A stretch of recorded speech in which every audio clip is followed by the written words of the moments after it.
In this video, I want to compare and contrast the Shun Classic 5.5-inch Santoku knife to the Miyabi Kaizen 5.5-inch Santoku knife.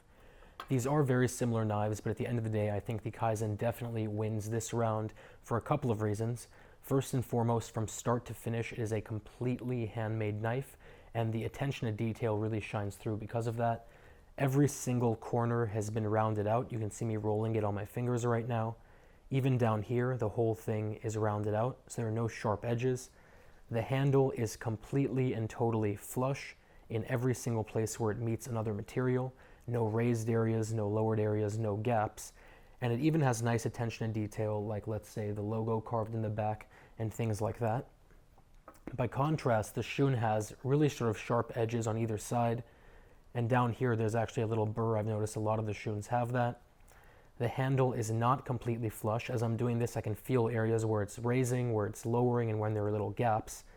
And it's even worse down here, where my index finger is. And it doesn't have little attention to detail or nice little extras like the Shun logo stamped or carved into the back either. The cutting core of both knives is very similar. The cutting core of both knives is very similar.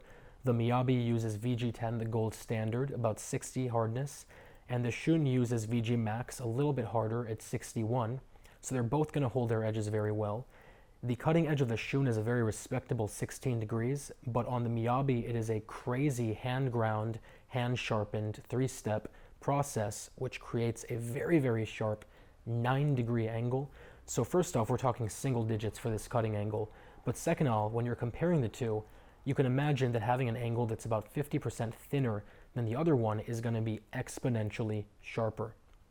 Both of the actual blades are Damascus-clad. The Shun has 34 layers on either side, which gives it this really nice straight line pattern. Hopefully you can see it. And the Miyabi has 32 layers on either side, which gives it this really, really nice flower Damascus pattern. And it also is hollow ground, unlike the Shun. Both have full tangs going all the way down.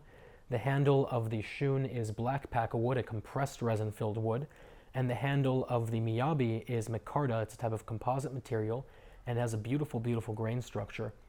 And you really can't tell exactly how much attention and detail goes on with this knife until you pay attention to this pin right there. At first glance, it seems like it is going to be one piece of metal, but when you really look at it, it is actually multiple pieces of metal, about 15 to 20 little tiny pieces of stainless steel, bronze, and copper that make up that design and are then pushed into the handle. So someone has really put their heart and soul into making this knife. Either way, I'll put a link down to both below. If you have any questions, any comments, or any concerns, as always, let me know. And otherwise, I will talk to you very soon.